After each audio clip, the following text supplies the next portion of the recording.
Hi friends, welcome to Ashok academy. So ఈ వీడియోలో competitive ఎగ్జామ్స్కి ఇంగ్లీష్ ఎలా ప్రిపేర్ అవ్వాలి, ఎలా ప్రిపేర్ అవ్వకూడదో క్లియర్గా చెప్తాను. పర్టికులర్గా ఎవరైతే ఆంధ్ర మరియు తెలంగాణలో ఉన్నటువంటి వాళ్ళు టెట్ డిఎస్సికి ప్రిపేర్ అవుతున్నారో, అలాగే ఆంధ్ర తెలంగాణలో ఎవరైతే ఎస్ఐ మరియు కానిస్టేబుల్ ప్రిపేర్ అవుతున్నారో వాళ్ళందరికీ పర్టికులర్గా ఇప్పుడు రాబోతున్నటువంటి నోటిఫికేషన్ ఎస్ఎస్సి జీడీ కానిస్టేబుల్, అదేవిధంగా మనకి ఎస్ఎస్సిలో ఉన్నటువంటి పోస్టులు, బ్యాంక్, ఎస్బీఐ క్లర్క్, వీటన్నిటికీ ఇంగ్లీష్ ఎవరైతే ప్రిపేర్ అవుతున్నారో వాళ్ళందరికీ క్లియర్గా ఇంగ్లీష్ ఎలా ప్రిపేర్ అవ్వాలి, ఎలా ప్రిపేర్ అవ్వకూడదో ఈ వీడియోలో చెప్తాను ఫ్రెండ్స్. ఈ video specially dedicated for Balaji, Jakar, Raghavendra, Sai. వీళ్ళు నన్ను అడిగిరు అన్న ఇంగ్లీష్ ఎలా ప్రిపేర్ అవ్వాలి. సో వన్ వర్డ్గా చెప్పలేను ఫ్రెండ్స్, ఈ 10-15 నిమిషాల వీడియోలో మీకు క్లియర్గా చెప్తాను. సో మీరు కోచింగ్ సెంటర్కి వెళ్ళినప్పుడు చేసేటటువంటి తప్పులు మరియు కోచింగ్ సెంటర్ వాళ్ళు మీకు నేర్పే విధానంలో ఉన్నటువంటి అడ్వాన్స్ మెథడ్ వల్ల మీరు మిస్లీడ్ అవుతున్న విధానం, అవన్నీ క్లియర్గా ఎక్స్ప్లెయిన్ చేస్తాను ఫ్రెండ్స్. మనకు ఒకప్పుడు గ్రామర్ నుంచి డైరెక్ట్గా క్వశ్చన్స్ అడిగేవాళ్ళు, కానీ ఇప్పుడు గ్రామర్ నుంచి, వొకాబులరీ నుంచి డైరెక్ట్గా క్వశ్చన్ అడగట్లేదు. సో ఇంగ్లీష్ని ఎలా స్టార్ట్ చేయాలో ఒక్కసారి చూద్దాం. సో ఎప్పుడైతే మనం ఇంగ్లీష్ బుక్ తీసుకోవడం జరుగుతుందో లేదా ఇంగ్లీష్ కోచింగ్లో జాయిన్ అవ్వడం జరుగుతుందో అప్పుడు మీరు దృష్టిలో పెట్టుకోవాల్సింది 3 విషయాలు దృష్టిలో పెట్టుకోవాలి. ఏంటి అంటే, ఒకప్పుడు ఇంగ్లీష్ గ్రామర్ నుంచే వస్తుండే, కానీ ఇప్పుడు క్వశ్చన్స్ అనేవి ఇంగ్లీష్ గ్రామర్ నుండి మరియు ఇంగ్లీష్ వొకాబులరీ నుండి. నెక్స్ట్ చూసుకున్నట్టయితే content, English content, exam content అంటే ఆ గ్రామరు, నేర్చుకున్నటువంటి గ్రామరు మరియు నేర్చుకున్నటువంటి వొకాబులరీ నుంచి క్వశ్చన్స్ ఫ్రేమ్ చేస్తున్నారు. సో అవి ఏంటి వాటన్నిటి గురించి క్లియర్గా తెలుసుకుందాం. సో ఇప్పుడు సింపుల్గా ఫ్రెండ్స్, మనము గ్రామర్ నేర్చుకునేటప్పుడు ఒక అప్రోచ్ రావాలి. అంటే ఫస్ట్ పార్ట్స్ ఆఫ్ స్పీచ్ అంటే ఏంటివో నేర్చుకోవాలి. పార్ట్స్ ఆఫ్ స్పీచ్ అంటే ఏంటివి? నౌన్, ప్రొనౌన్, అడ్జెక్టివ్, అడ్వర్బ్, వీటన్నిటి మీద ఒక అవగాహన రావాలి. అవగాహన అంటే ఎలాగంటే, noun is a naming word, అంటే పేర్లను పెట్టడానికి తెలియజేస్తాం. Verb is a action verb, అంటే యాక్షన్ చేయడానికి తెలిపేది వర్బ్. అంటే ఇట్లా ఒక అవగాహన, చిన్న రివ్యూ లాగా తెలవాలి. స్టార్టింగే ఒక పెద్ద బుక్ తీసుకొని, లేదంటే ఏదన్నా కోచింగ్ సెంటర్లో జాయిన్ అయిపోయి, లేదా ఒక ఆన్లైన్లో కోర్సు తీసుకొని నౌన్, టైప్స్ ఆఫ్ నౌన్స్ ఏంటివి, నౌన్ మీద వచ్చేటటువంటి ప్రాబ్లమ్స్ ఏంటి, అవన్నీ స్టార్టింగే చేయకూడదు. ఫస్ట్ పార్ట్స్ ఆఫ్ స్పీచ్ గురించి క్లియర్గా తెలుసుకోవాలి. నౌన్ అంటే ఓ చిన్న రివ్యూ, ఎక్కడన్నా వీడియో అన్నా చూడండి మీరు, లేదంటే నా యూట్యూబ్ ఛానల్లో ఉన్నటువంటి బేసిక్ వీడియోస్ ఫాలో అయినా సరిపోద్ది. నౌన్ అంటే ఒక చిన్న రివ్యూ, నౌన్, ప్రొనౌన్, ఇట్లా చిన్నగా ఫస్ట్. అంటే ఫర్ ఎగ్జాంపుల్ ఒక 8th క్లాస్ స్టూడెంట్ వరకు ఎలా తెలుసుకుంటాడో అలా తెలుసుకోండి ఫస్ట్. తర్వాత ఈ పార్ట్స్ ఆఫ్ స్పీచ్ అయిపోయిన తర్వాత నెక్స్ట్ వచ్చేటటువంటి టాపిక్ ఏంటంటే, మీరు బాగా నేర్చుకోవాల్సింది కొన్ని వర్డ్స్కి ఇంగ్లీష్లో మీనింగ్ మరియు వాటి యొక్క యూసేజ్ నేర్చుకోండి. మీనింగ్ అంటే usage నేర్చుకోవాలన్నమాట.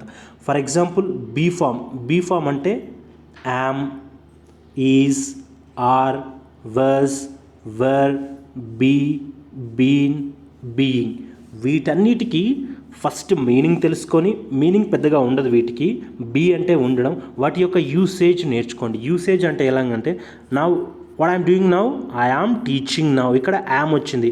I am teaching now అంటే నేను ఇప్పుడు టీచ్ చేస్తున్నాను. ఫర్ ఎగ్జాంపుల్ నేను నిన్న టీచ్ చేశాను అనుకో, ఐ వాజ్ వస్తుంది. ఐ వాజ్ టీచింగ్ ఎస్టర్డే అంటే నేను నిన్న టీచ్ చేస్తూ ఉన్నాను. అంటే మీరు ఎప్పుడైనా సరే ఒక ఇంగ్లీష్ బుక్లో చదివేటప్పుడు ఈ వర్డ్స్ మీకు ఎక్కడ కనిపించినా ఆ సెంటెన్స్ మీకు అర్థమైపోవాలన్నమాట. అలాగే do forms do, does, did, వీటి యొక్క యూసేజ్ ఎక్కడ వాడాలి, డూ ఎక్కడ వాడాలి, డస్ ఎక్కడ వాడాలి, డిడ్ ఎక్కడ వాడాలి, డూ ఎవరికి వాడాలి, డస్ ఎవరికి వాడాలి, అవి తెలుసుకోవాలన్నమాట. నెక్స్ట్ వచ్చేసరికి హ్యావ్ ఫార్మ్స్ అంటే సింపుల్గా హ్యావ్ ఎక్కడ వాడాలి, ఎప్పుడు వాడాలి, హ్యావ్కి హ్యాడ్కి ఉన్నటువంటి తేడా ఏంటిది, ఎవరికి వాడాలి, షీ వచ్చినప్పుడు హ్యాజ్ వాడాలా, హ్యావ్ వాడాలా, ఇలాంటి యూసేజ్ క్లియర్గా నేర్చుకోండి ఫస్ట్. దాని తర్వాత నెక్స్ట్ మీరు చేయాల్సిన పని ఏంటిదంటే, usage of modal auxiliary verbs అంటారు. వీటినేమో ప్రైమరీ యాక్సిలరీ వర్బ్స్ అంటారు ఫ్రెండ్స్. ఈ be form, do form, have ఫామ్నే గ్రామటికల్ సెన్స్లో చెప్పాలంటే సింపుల్గా దాని పేరు వచ్చేసరికి టెన్సెస్. ఓకే, మీకు తెలియకుండానే వీటి యొక్క యూసేజ్ నేర్చుకుంటే మీరు టెన్సెస్ కంప్లీట్గా నేర్చుకున్న వాళ్ళు అవుతారు. ఇందులో నేను మళ్ళీ అప్లోడ్ చేస్తాను. సో ఈ టెన్సెస్ అని మైండ్లో పెట్టుకోకుండా జస్ట్ వీటి యొక్క యూసేజ్, ఇక్కడ ఇచ్చినటువంటి అన్నిటి యొక్క యూసేజ్ నేర్చుకోండి. నా యూట్యూబ్ ఛానల్లో అప్లోడ్ చేశాను వీటి గురించి, అక్కడి నుంచి అయినా నేర్చుకోండి, వేరే ఎక్కడి నుంచి అయినా ఏ బుక్ అయినా బేసిక్స్ నేర్చుకోండి, ఫస్ట్ యూసేజ్ నేర్చుకోండి. సో ఇది కంప్లీట్ అయిపోయిన తర్వాత నెక్స్ట్ వచ్చేసరికి మీకు మోడల్ యాక్సిలరీ వర్బ్స్ నేర్చుకోండి. ఏంటివి మోడల్ యాక్సిలరీ వర్బ్స్ అంటే, for example can, could, may, might, will, would, shall, should, must, ought. అంటే వీటి యొక్క యూసేజ్ ఎలా ఉంటుందంటే, ఫర్ ఎగ్జాంపుల్ నేను ఇప్పుడు టీచ్ చేయాలి, ఐ షుడ్ టీచ్ నౌ, లేదా తప్పకుండా టీచ్ చేయాలి. మీ దగ్గర పేమెంట్ తీసుకున్నాను అనుకో, అప్పుడు నేనేం చెప్పాలి, ఐ మస్ట్ టీచ్ నౌ, ఇలా చెప్పాలన్నమాట. ఫర్ ఎగ్జాంపుల్ నిన్నెవరన్నా క్వశ్చన్ చేసిరనుకో, నువ్వు జాబ్ కొట్టగలవా అంటే yes I can crack the job. నువ్వు ఒకవేళ జాబ్ కొట్టేస్తే I could crack the job. So ఇలా ఈ కెన్ తర్వాత వచ్చేటటువంటి వర్బ్ ఎలా ఉంటుంది, బేస్ ఫామ్లో ఉంటుందా, వీటి గురించి సింపుల్గా మీరు అవగాహన చేసుకొని తెలుసుకుంటే వాటి యూసేజ్ తెలుసుకోవాలి. డీప్గా వెళ్ళకండి, జస్ట్ ఓవర్వ్యూ అనేది నేర్చుకుంటే సరిపోతుంది. నెక్స్ట్ వచ్చేసరికి మీరు నెక్స్ట్ నేర్చుకోవాల్సిన కంటెంట్ వచ్చేసరికి మీకు ఈ టెన్సెస్ ఈ ఫార్మ్స్ మొత్తం వాడడం తెలిసిన తర్వాత, అలాగే ఈ యూసేజ్ ఆఫ్ మోడల్స్ వాడడం తెలిసిన తర్వాత సింపుల్గా ఫ్రెండ్స్ వీటిని ప్రైమరీ యాక్సిలరీ వర్బ్స్, వీటిని మోడల్ యాక్సిలరీ వర్బ్స్ అంటారు. వీటినే హెల్పింగ్ వర్బ్స్, వీటిని మోడల్ యాక్సిలరీ హెల్పింగ్ వర్బ్స్ అంటారు. ఈ రెండింటి యొక్క యూసేజ్ తెలిసిన తర్వాత మీరు నెక్స్ట్ వచ్చేసరికి యాక్టివ్ వాయిస్, ప్యాసివ్ వాయిస్. ఈ యాక్టివ్ వాయిస్, ప్యాసివ్ వాయిస్ చాలా ఇంపార్టెంట్. టెట్ ఎగ్జామ్ కానీ ఎస్ఎస్సి ఎగ్జామ్స్ కానీ చాలా ఇంపార్టెంట్. వీటి గురించి ఒక ఓవర్వ్యూ, అంటే జస్ట్ సింపుల్గా ఏంటిది యాక్టివ్ వాయిస్, ప్యాసివ్ వాయిస్ అంటే ఏమిటి. ఫర్ ఎగ్జాంపుల్ యాక్టివ్ వాయిస్లో డ్యూయర్ పనిచేస్తాడు. సో ప్యాసివ్ వాయిస్లో డ్యూయర్ రిసీవర్కి ఇంపార్టెన్స్ ఎక్కువగా ఇస్తారనమాట. ఇక్కడ యాక్టివ్ వాయిస్లో సబ్జెక్ట్కి ఇంపార్టెన్స్ ఎక్కువ ఇస్తే, ప్యాసివ్ వాయిస్లో ఆబ్జెక్ట్కి ఎక్కువ ఇంపార్టెన్స్ ఇస్తారు. ఆ విషయం తెలుసుకోండి. నెక్స్ట్ వచ్చేసరికి డైరెక్ట్ ఇండైరెక్ట్ స్పీచ్ గురించి ఓవర్వ్యూ నేర్చుకోండి. డైరెక్ట్ ఇండైరెక్ట్ స్పీచ్ అంటే ఏంటిది, సో దాని గురించి నేర్చుకోండి. డెప్త్గా మాత్రం నేర్చుకోకండి. స్టార్టింగ్లో డెప్త్గా నేర్చుకుంటే ఇప్పుడు నేను చెప్పే ఒక్కొక్క టాపిక్ మీకు 2 నుంచి 3 డేస్ పడుతుంది. అందుకనే స్టార్టింగ్లో ఒక 3-4 డేస్లో ఇవన్నీ తెలుసుకునేలాగా చూడండి. ఒక 1 వీక్ తీసుకుని, సరే 1 వీక్ అవసరం లేదు, 2-3 డేస్లో వీటన్నిటి గురించి ఒక ఓవర్వ్యూ, ఒక ఐడియా వస్తుంది. డైరెక్ట్ ఇండైరెక్ట్ స్పీచ్ అంటే ఏంటిది. నెక్స్ట్ వన్ కండిషనల్ గురించి నేర్చుకోండి. ఏంటిది కండిషనల్, ఇఫ్ కండిషనల్ అంటే ఏంటిది, ఎప్పుడు వాడతాం, ఎలా వాడతాం, దాని గురించి నేర్చుకోండి. నెక్స్ట్ వచ్చేసరికి డిగ్రీస్ ఆఫ్ కంపారిజన్. ఏంటిది డిగ్రీస్ ఆఫ్ కంపారిజన్ అంటే ఏంటిది. ఇక్కడ మళ్ళీ చెప్తున్నాను ఫ్రెండ్స్, జస్ట్ ఒక ఓవర్వ్యూ మాత్రమే నేర్చుకోండి. ఈ టైంలో డీప్గా నేర్చుకోకండి. డీప్గా నేర్చుకుంటే మీరు ఇంగ్లీష్ వదిలేయడానికి రీజన్ అదే అవుతుంది. ఎందుకంటే మనం మ్యాక్సిమం తెలుగు మీడియం బ్యాక్గ్రౌండ్ నుంచి వస్తాం. అంతేకాకుండా ఇంగ్లీష్ మీడియం బ్యాక్గ్రౌండ్ నుంచి వచ్చినా సరే కానీ ఇంగ్లీష్ మీద అంత అవగాహన ఉండదు. సో మీరు ఫస్టే డెప్త్గా నేర్చుకున్నారనుకో, ఒక సబ్జెక్ట్ తీసుకొని డెప్త్గా నేర్చుకుంటే ఏమవుతుంది, మీకు రాదు. లైక్ మ్యాథమెటిక్స్లో ఫస్టే ప్యూర్ మ్యాథ్స్ తీసుకొని ఆల్జిబ్రా కానీ, ట్రిగనామెట్రీ కానీ, జామెట్రీ కానీ నేర్పామనుకో ఒక న్యూ స్టూడెంట్కి, అతను కంపల్సరీ కాంపిటేటివ్ ఎగ్జామ్ వదిలేసి వేరే ఫీల్డ్ చూసుకుంటాడు అతను. అలాగనే ఇక్కడ మీరు ఫస్టే స్టాండర్డ్ బుక్స్ కానీ, స్టాండర్డ్ క్లాసెస్ కానీ, స్టాండర్డ్ కోచింగ్లో కానీ మీరు జాయిన్ అయిపోయారనుకో, మీరు ఒక్క టాపిక్ వినగానే ఇంకా మనకి ఇంగ్లీష్ రాదు, ఇది చాలా డీప్గా ఉందని చెప్పేసి వదిలేసిపోవడానికి వెళ్తారు. వీటి ఓవర్వ్యూ నేర్చుకోండి. నెక్స్ట్ డిగ్రీస్ ఆఫ్ కంపారిజన్ అయిపోయిన తర్వాత క్వశ్చన్ ట్యాగ్స్ గురించి నేర్చుకోండి. ఈ క్వశ్చన్ ట్యాగ్స్ ఎలా వాడాలి, ఎక్కడ వాడాలి, ఎప్పుడు వాడాలి అనేది. నెక్స్ట్ వీటన్నిటి మీద మీకు ఒక అవగాహన వచ్చినట్లయితే మీకు నెక్స్ట్ వచ్చేసి ఏంటంటే సబ్జెక్ట్ వర్బ్ అగ్రిమెంట్ అంటే ఏం లేదండి. షీ ఈజ్ గోయింగ్ అనాలా, షీ ఆర్ గోయింగ్ అనాలా. అంటే షీ వచ్చిన తర్వాత ఈజ్ రావాలా, యామ్ రావాలా, ఆర్ రావాలా అనేదాన్ని సబ్జెక్ట్ ఎలా ఉంటే దానికి అనుకూలంగా వర్బ్ ఉండాలి. ఫర్ ఎగ్జాంపుల్ షీ గోస్ అనాలా లేదా షీ గో అనాలా, వీటి యొక్క డిఫరెన్స్ ఎలా తెలుస్తుందంటే మీకు పైన చెప్పినటువంటి కంప్లీట్ వీటి మీద ఓవర్ వ్యూ వస్తే మీకు సబ్జెక్ట్ వర్బ్ అగ్రిమెంట్లో మీకు వీటిని ఈజీగా నేర్చుకోవడం జరుగుతుంది. ఇక్కడ కూడా చెప్తున్నాను, మళ్ళీ ఓవర్ వ్యూనే నేర్చుకోండి, సమరీయే నేర్చుకోండి, డీప్గా నేర్చుకోకండి స్టార్టింగ్ స్టేజ్లో. సో నెక్స్ట్ అయిపోయిన తర్వాత నెక్స్ట్ వచ్చేసరికి వొకాబులరీ. ఈ వొకాబులరీ అనేది ఐ ప్రామిస్ యూ, మీరు గ్రామర్ బాగా కష్టపడితే ఒక 1.5 మంత్లో గ్రామర్ తరోగా నేర్చుకోవచ్చు. కానీ వొకాబులరీ నేర్చుకోవాలంటే అట్లీస్ట్ 3 months నుంచి 6 months పడుతుంది. 3 months నుంచి 6 months పడుతుంది. ఎందుకు ఇలాగంటే సో ఈ గ్రామర్ అనేది ఒక ఆర్డర్లో ఉంటుంది, బట్టి పట్టేయచ్చు. కానీ బట్టియా లేదా నేర్చుకోవడమే ఏదన్నా జరుగుతుంది అనమాట. కానీ ఎప్పుడైతే ఈ వొకాబులరీ ఉంటుందో ఇది చాలా వాస్ట్, ఎక్కడి నుంచి ఎప్పుడు ఏది అడుగుతాడో మనందరికీ తెలియదు. కానీ మరి మనం ఎన్ని నేర్చుకోవాలి?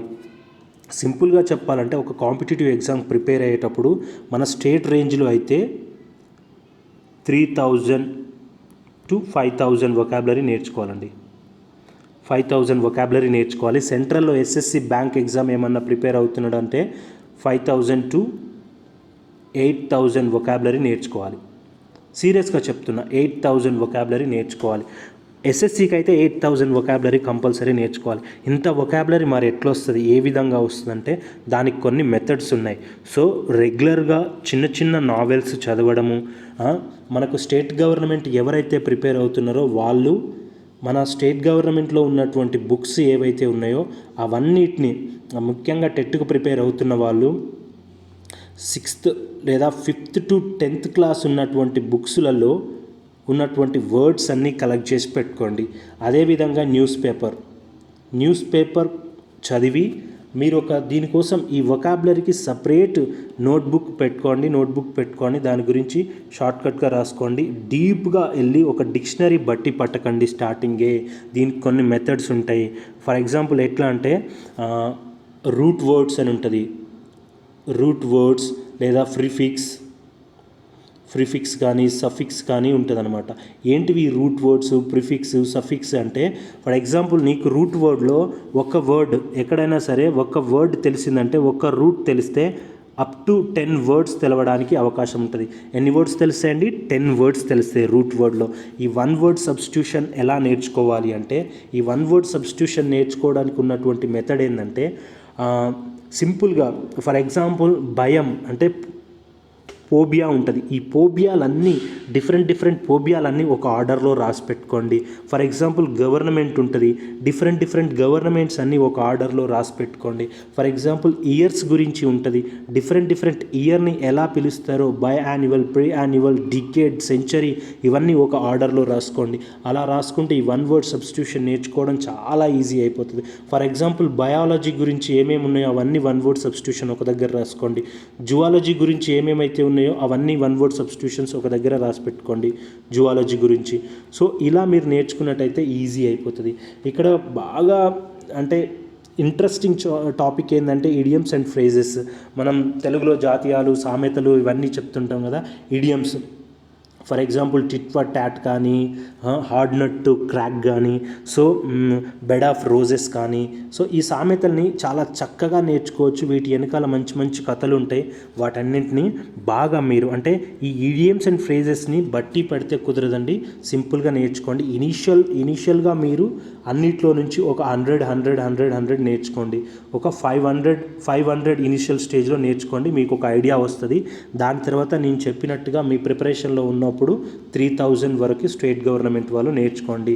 ఈ లిస్ట్ అంతా ఎక్కడి నుంచి నేర్చుకోవాలంటే రెగ్యులర్గా వచ్చే న్యూస్ పేపర్ నుంచి, ప్రీవియస్ క్వశ్చన్ పేపర్స్ నుంచి, అలాగే కొన్ని స్టాండర్డ్ బుక్స్ నుంచి నేర్చుకుంటే సరిపోతుంది. ఖచ్చితంగా నా దాంట్లో వీడియోలు అప్లోడ్ చేస్తాను. నెక్స్ట్ వన్ వచ్చేసి ఎగ్జామ్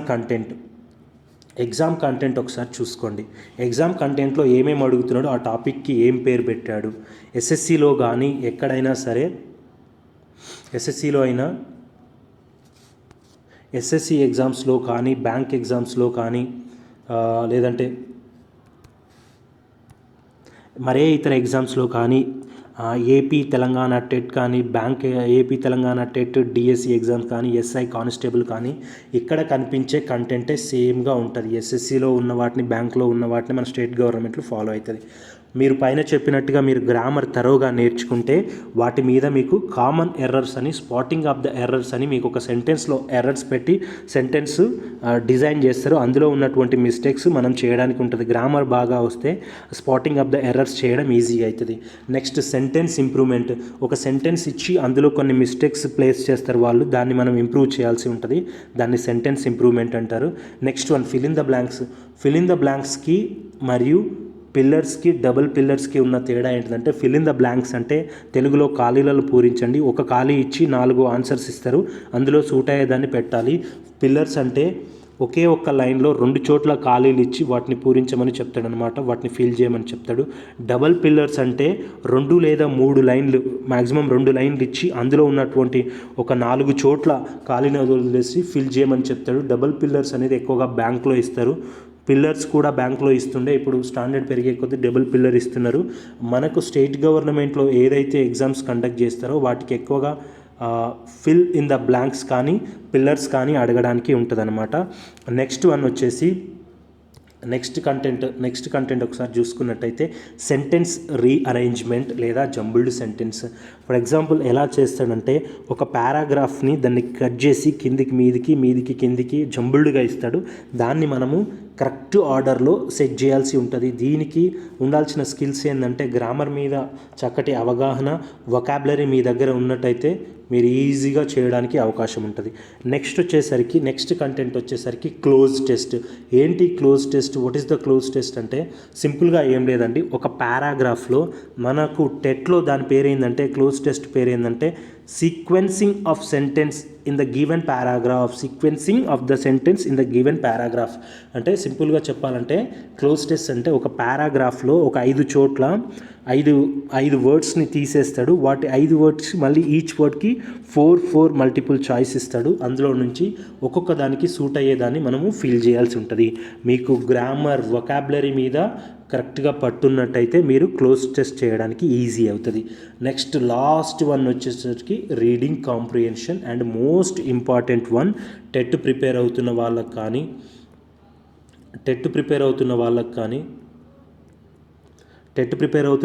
కానీ లేదంటే ఎస్ఐ కానిస్టేబుల్ ప్రిపేర్ అవుతున్న వాళ్ళకి కానీ, బ్యాంక్ కానీ, ఎస్ఎస్సి ప్రిపేర్ అవుతున్న వాళ్ళకి కానీ రీడింగ్ కాంప్రిహెన్షన్ క్లోజ్ టెస్ట్ అనేది చాలా ఇంపార్టెంట్. ఎవరికైతే మంచి వొకాబులరీ బిల్డ్ అవుతుందో, వొకాబులరీ ఉన్న వాళ్ళే రీడింగ్ కాంప్రిహెన్షన్ చేయడానికి ఆస్కారం ఉంటుంది. ఎందుకంటే రీడింగ్ కాంప్రిహెన్షన్ అనేది ఎక్కువ టైం తీసుకుంటుంది, కానీ ఫుల్ మార్క్స్ రావడానికి ఉంటుంది. ఒకప్పుడు మాత్రం రీడింగ్ కాంప్రిహెన్షన్ చాలా ఈజీగా ఇచ్చేవాడు, ఇప్పుడు అలా ఇవ్వట్లేరు. మీరు చేయాల్సింది ఏంటంటే రీడింగ్ స్కిల్స్ బాగా ఇంప్రూవ్ చేసుకోవాలి. ఈ రీడింగ్ కాంప్రిహెన్షన్ సింపుల్గా ప్యాసేజ్ అండ్ క్వశ్చన్ ఆన్సర్, వాటికి కూడా కొన్ని స్కిల్స్ ఉంటాయి, అవి నేను టీచ్ చేస్తాను. సో ఇక్కడ ఫ్రెండ్స్ ఈ విధంగా మీరు చదివినట్టయితే ఒక 1 వీక్లో మీకు ఒక కంప్లీట్ పిక్చర్ వస్తుంది. అప్పుడు మీరు కోచింగ్ సెంటర్లో జాయిన్ అవుతారా, లేదంటే ఒక స్టాండర్డ్ బుక్ కొనుక్కుంటారా, లేదంటే ఆన్లైన్లో కానీ ఆఫ్లైన్లో కానీ ఎక్కడైనా అడ్వాన్స్ దాంట్లో జాయిన్ అవ్వండి.